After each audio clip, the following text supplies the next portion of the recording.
मौत, बेबसी, लाचारी और ना जाने किन किन शब्दों से उस दूसरी लहर को संबोधित कर सकते हैं। उस दौरान रोते बिलखते, आजिजी करते और अपनों के लिए ऑक्सीजन, दवा और बेड की मिन्नतें करती तस्वीरें, वीडियोस और ना जाने क्या क्या आपने देखा होगा। लेकिन वक्त बीता और हम लापरवाह हो गए और अब अपनी गाड़ी पटरी पर लाने की कोशिश कर रहे हैं। लेकिन इसी बीच एक और डरावनी तस्वीर और वीडियो सामने आई है, जिसमें कहा जा रहा है कि तीसरी लहर आ चुकी है और इससे निपटा ना गया तो दूसरी लहर से भी ज्यादा खतरनाक ये साबित होगी। जी हां, खबरों की माने तो भारत में कोरोना वायरस की रफ्तार एक बार फिर से डराने लगी है।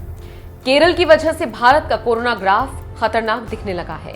भारत में शनिवार को कोरोना वायरस के करीब 47,000 नए केसेस आए और बीते 24 घंटों में 509 लोगों की मौत हो गई। यहां पर ध्यान देने वाली बात है कि सिर्फ केरल में कल 32,801 नए केस मिले और 179 लोगों की जान गई। इसी बीच सिर्फ राहत की बात इतनी है कि भारत कोरोना के टीकाकरण की दिशा में आगे बढ़ रहा है और शुक्रवार को एक दिन में 1 करोड़ से ज्यादा लोगों को टीका लगा।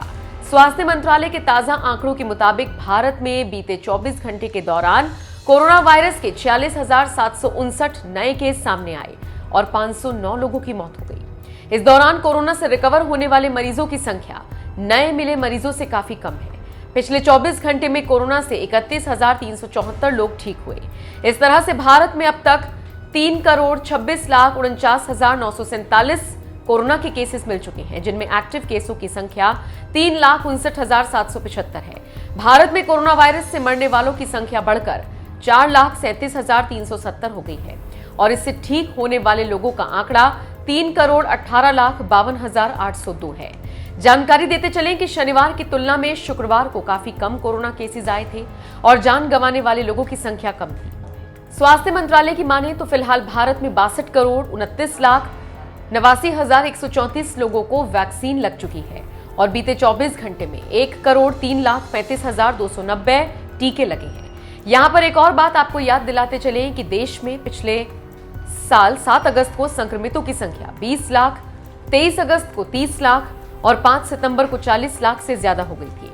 वहीं संक्रमण के कुल मामले 16 सितंबर को 50 लाख, 28 सितंबर को 60 लाख, 11 अक्टूबर को 70 लाख, 29 अक्टूबर को 80 लाख और 20 नवंबर को 90 लाख के पार चले गए थे।